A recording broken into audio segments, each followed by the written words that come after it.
On va jeter un coup d'œil comme tous les matins à la presse française avec vous, Hélène Frade. Bonjour Hélène. Bonjour Pauline. À la une ce matin, les stratégies de contournement du référendum britannique proposées par les partisans du maintien du Royaume-Uni dans l'Union. Il en reste encore et ils sont nombreux. Contournement, peut-être même contorsion.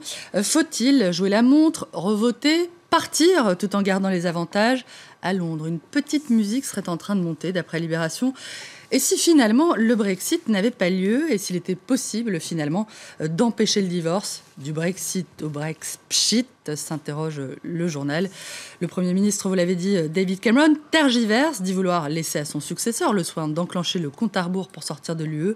Et si Londres était parti pour rester, la perspective fait se dresser les cheveux sur la tête du Figaro qui assure qu'une conjuration de sourds est en train de se former de Londres à Berlin et Bruxelles, tenter d'ignorer la voix du méchant peuple sécessionniste, je cite, la tentation de faire la sourde oreille contre laquelle le journal met en garde, jugeant que le danger d'explosion pour l'Europe n'est pas dans une sortie du Royaume-Uni, mais dans une éventuelle énième dénégation d'un scrutin qui la conteste.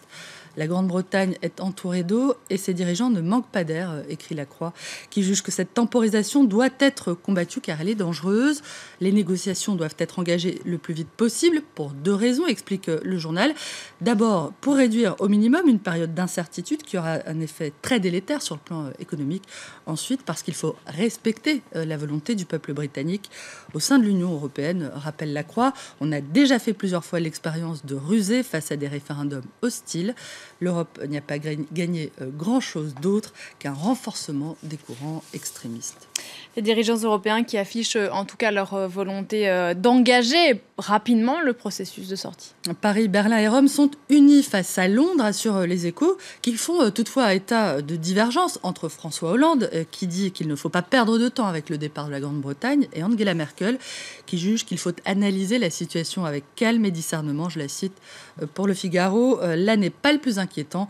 D'après le journal, la difficulté principale, c'est que le président français et la chancelière allemande ne proposent aucune idée nouvelle pour répondre aux défis politiques du Brexit, que les deux dirigeants soient en panne de projet pour l'Europe. Je cite toujours. À défaut de vision, Angela Merkel, François Hollande et Matteo Renzi ont présenté hier 4 priorités: la sécurité, la croissance, la jeunesse, l'harmonisation fiscale et sociale dans la zone euro. Rien de fondamentalement nouveau et beaucoup de non-dits sur l'ambition de ces propositions. Les questions non résolues depuis 4 ans entre la France et l'Allemagne risquent de ressurgir rapidement, prévient le journal.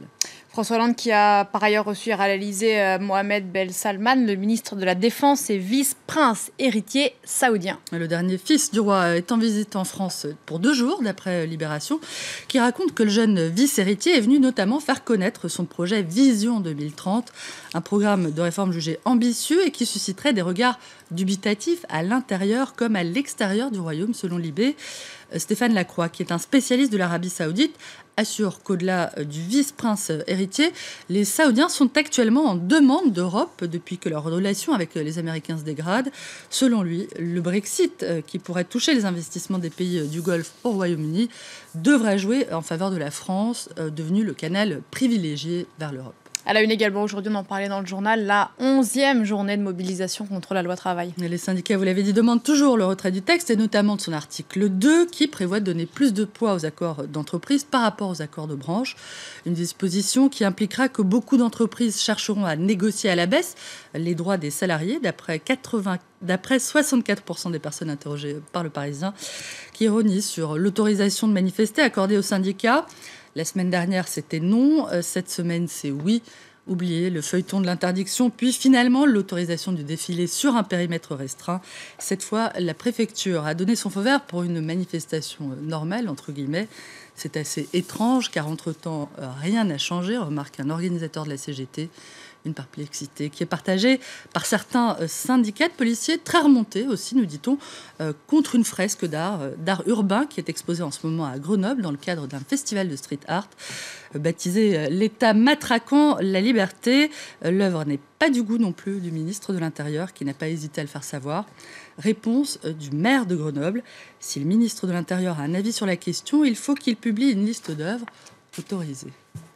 Merci beaucoup Hélène, on vous retrouve tout à l'heure pour la revue de presse internationale. Nous,